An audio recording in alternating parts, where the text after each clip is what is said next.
De forma general, los subtemas van a ser importancia de la química analítica.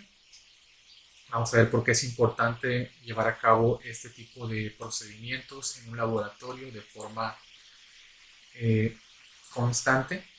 Vamos a ver cuáles son los principios generales de un análisis químico, los pasos a seguir.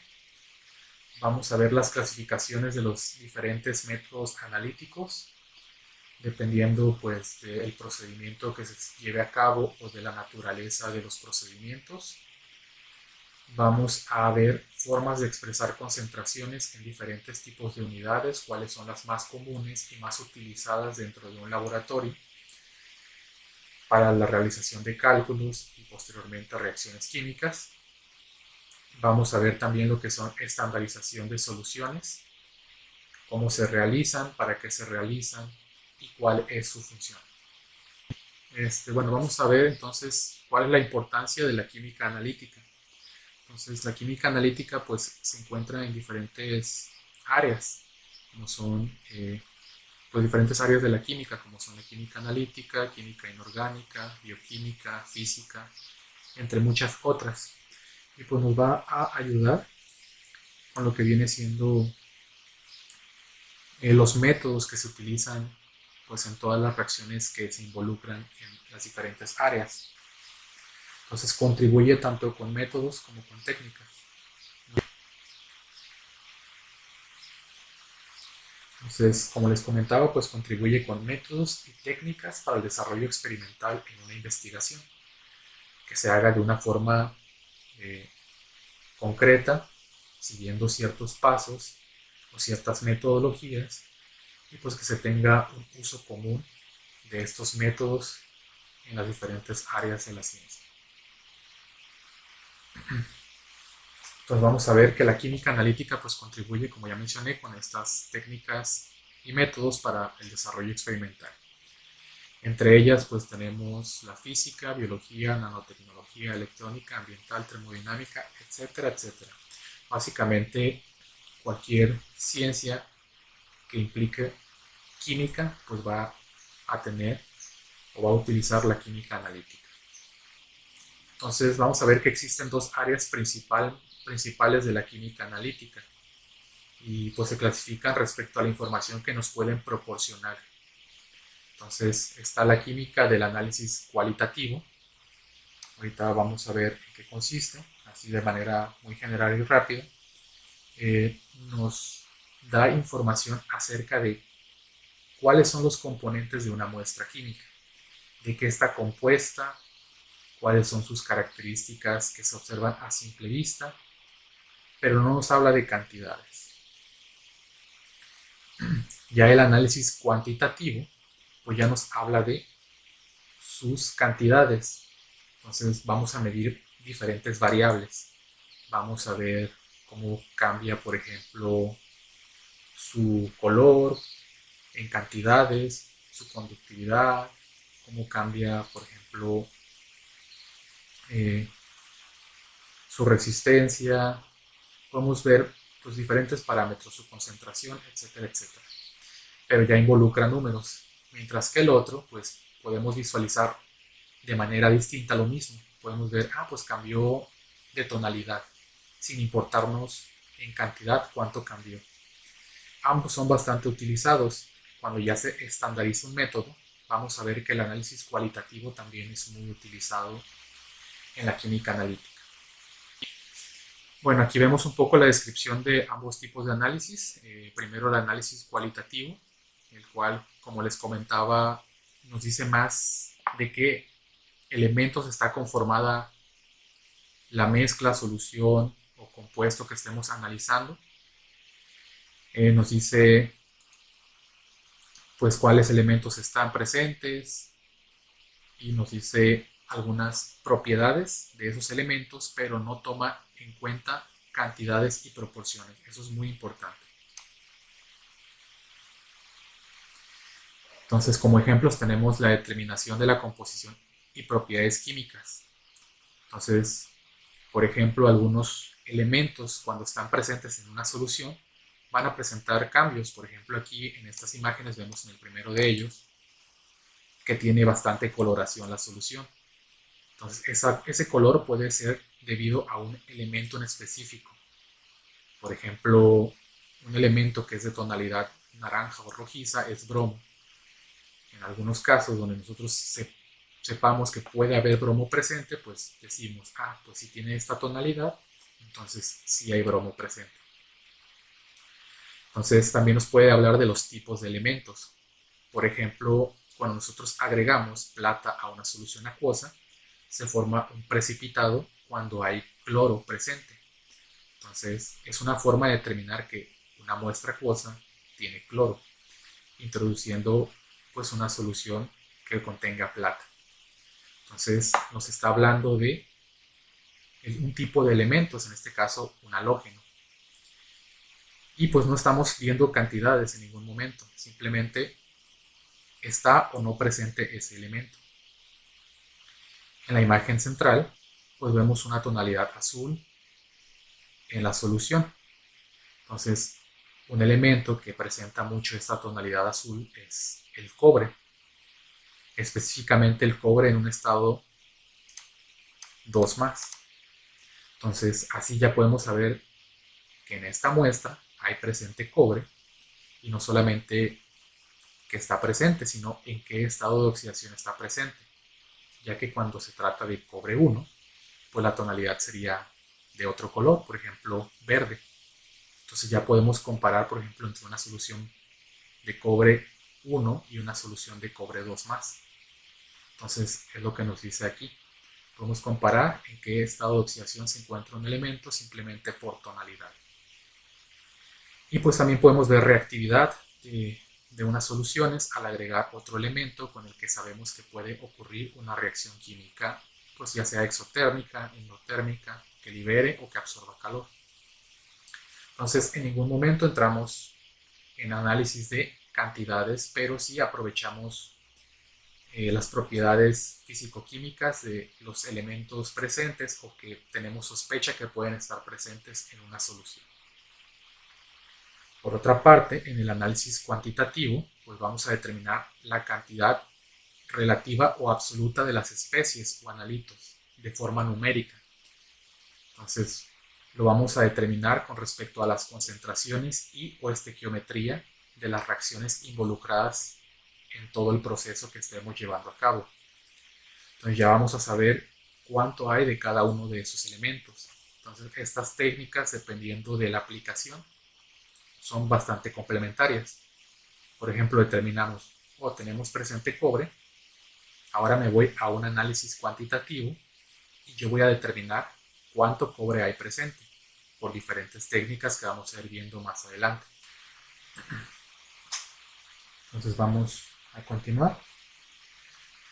Entonces vamos a ver un ejemplo de aplicación de la química analítica, es en la industria médica, por ejemplo. En medicina se emplea para determinación de oxígeno o dióxido de carbono presente en muestras de sangre, en muchas, ya sea enfermedades o en muchas índices, la cantidad de oxígeno presente en la sangre de que pues tenemos un problema o una deficiencia. Entonces con esto pues nos da un diagnóstico y posteriormente un tratamiento. Entonces, dependiendo de el proceso de química analítica que utilicemos, podemos saber diferente información respecto a estas cantidades. Entonces podemos saber la cantidad exacta de oxígeno y dióxido de carbono, pues tomando muestras de sangre, o simplemente podemos ver la tonalidad de la sangre y decir, esta persona tiene un déficit de oxígeno. Entonces no sé si ahí ven la diferencia entre el análisis cualitativo y cuantitativo. Pues simplemente por coloración, yo digo, bueno, yo no sé si es más roja la sangre o menos roja la sangre cuando no hay oxígeno. Posiblemente sea menos roja cuando tenemos más oxígeno porque se oxida, pero pues es un indicativo. Entonces yo puedo saber simplemente con la tonalidad y comparando con otra muestra qué persona tiene más o menos oxígeno en la sangre. Pero si yo ya tomo la muestra y me lo llevo a un proceso analítico, cuantitativo, ya puedo saber las cantidades exactas y ver si está dentro de un intervalo deseado. Lo mismo pasa para conocer el contenido de calcio en los huesos. Por ejemplo, una técnica cualitativa pues es hacer un análisis de rayos X, por ejemplo. En rayos X ustedes ven pues si hay fisuras, si hay desgaste, si hay baja concentración de calcio con la tonalidad de los rayos X. Entonces ese sería un análisis cualitativo. Pero si ya quiero saber la cantidad exacta de calcio, pues yo necesito pues, tomar una muestra y hacer una medición cuantitativa para saber la cantidad de calcio en los huesos de cierta persona. Entonces, como pueden ver, son bastante complementarios, tienen aplicaciones reales ambos tipos de análisis. No porque uno no tenga cantidades deja de ser útil.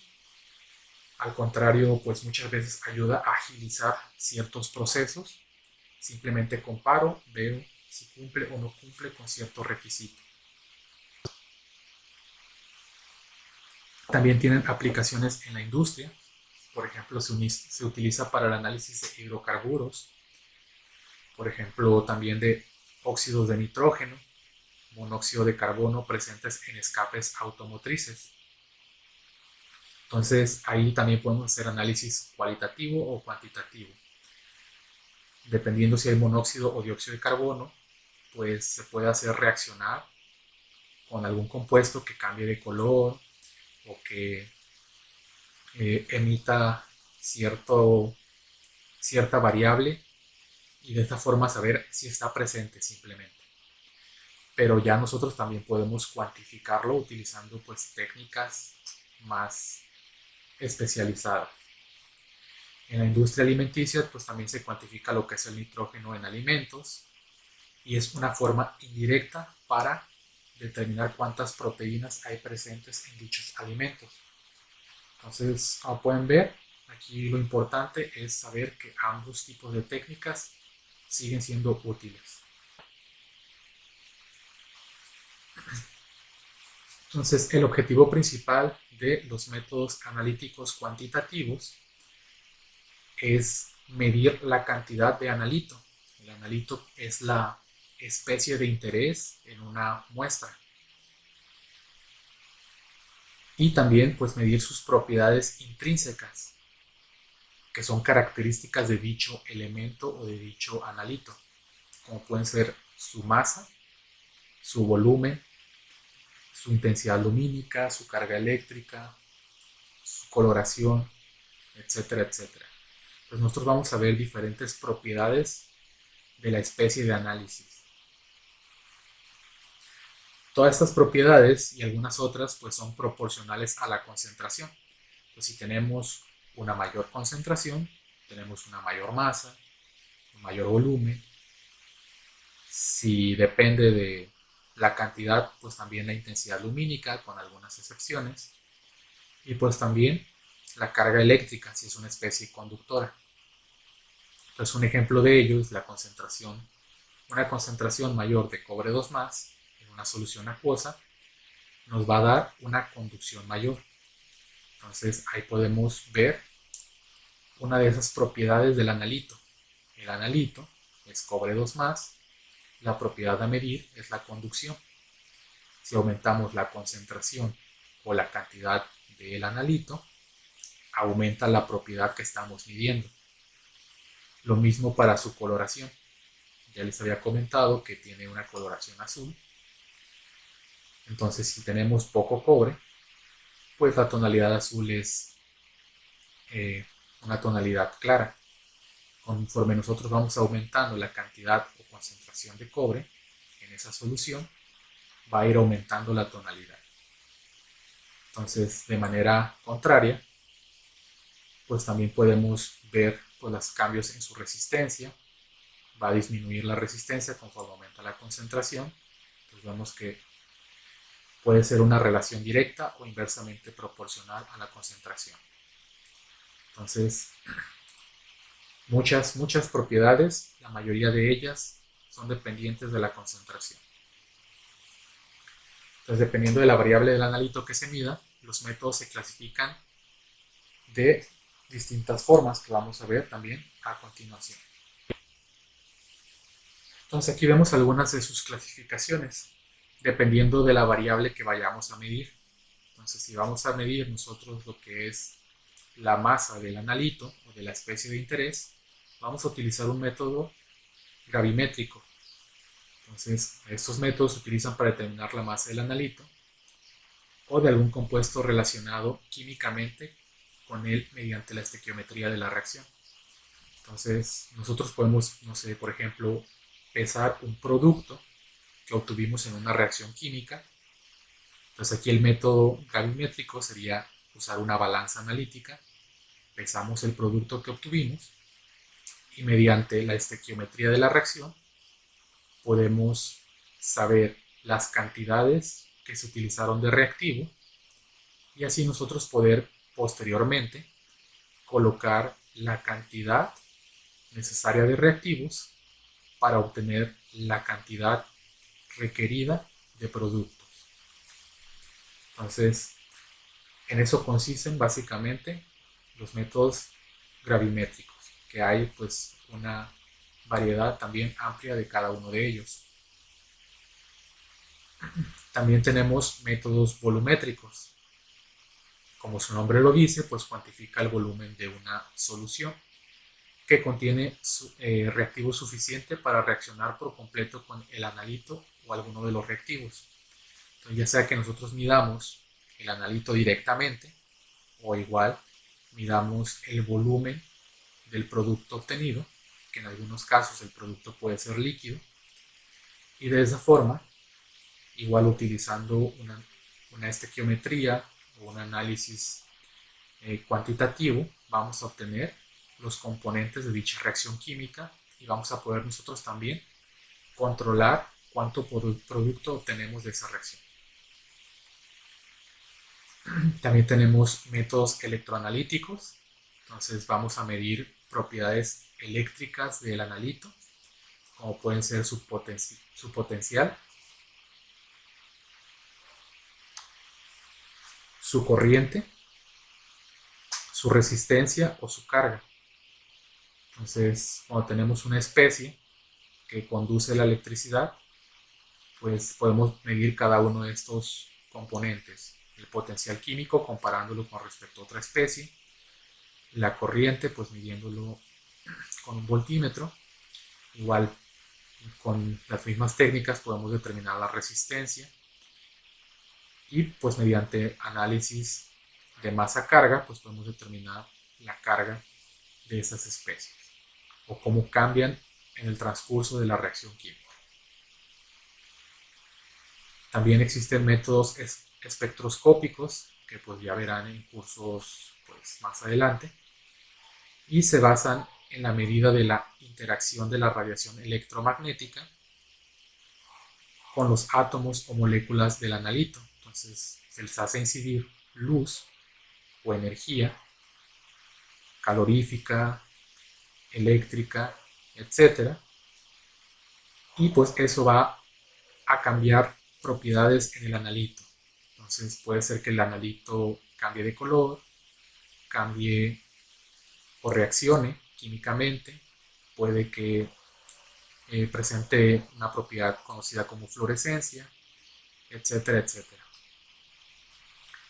Y pues también existen otros métodos menos comunes que están relacionados con la masa y la carga, como son espectroscopía de masas, que no es tan común, que se ve en métodos de química avanzados, o también, pues, por ejemplo, en la actividad óptica se puede medir lo que es el índice de refracción, el cual pues no es comúnmente medido.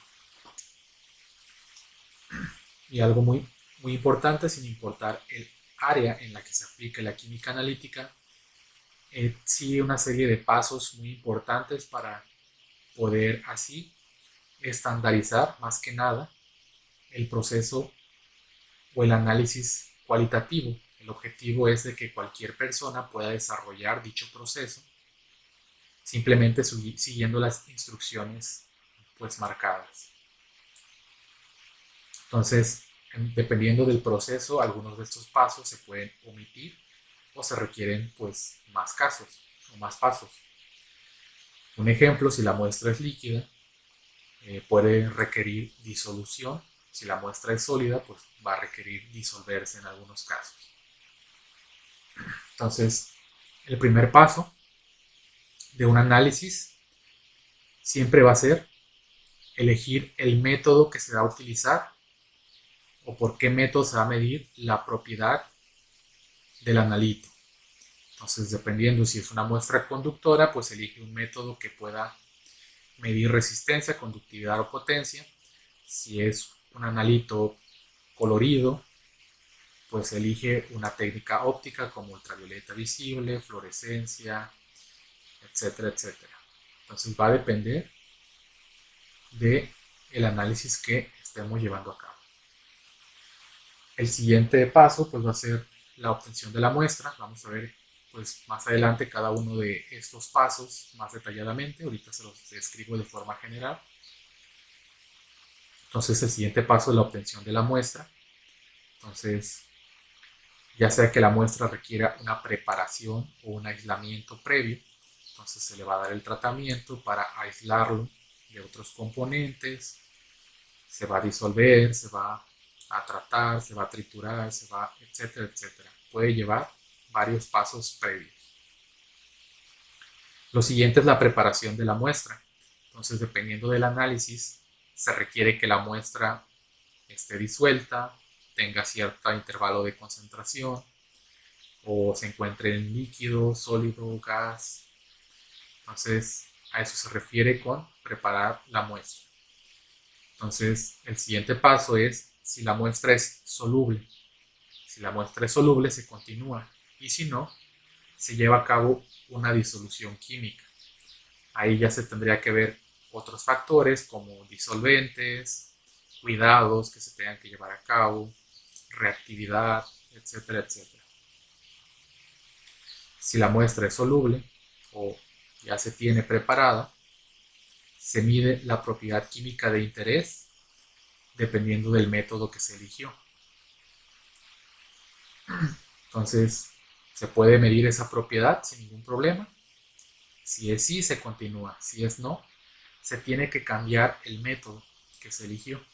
Entonces, en muchos casos, pues el analito tiene varias propiedades que se pueden medir, pero dependiendo del trabajo, por ejemplo, en algunos laboratorios, pues no se cuentan con todos los equipos que midan las diferentes propiedades.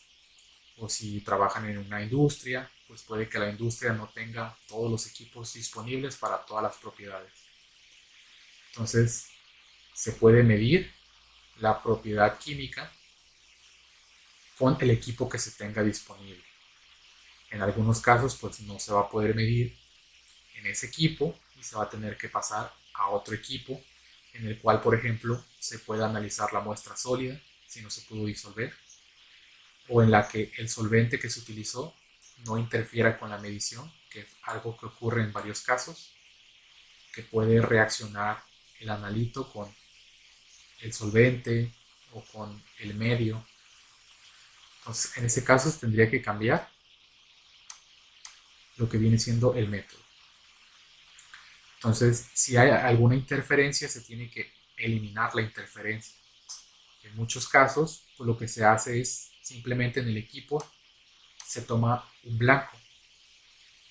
El objetivo de ese blanco es simplemente aislar o borrar de la medición los agentes externos que puedan interferir con la variable que estamos midiendo.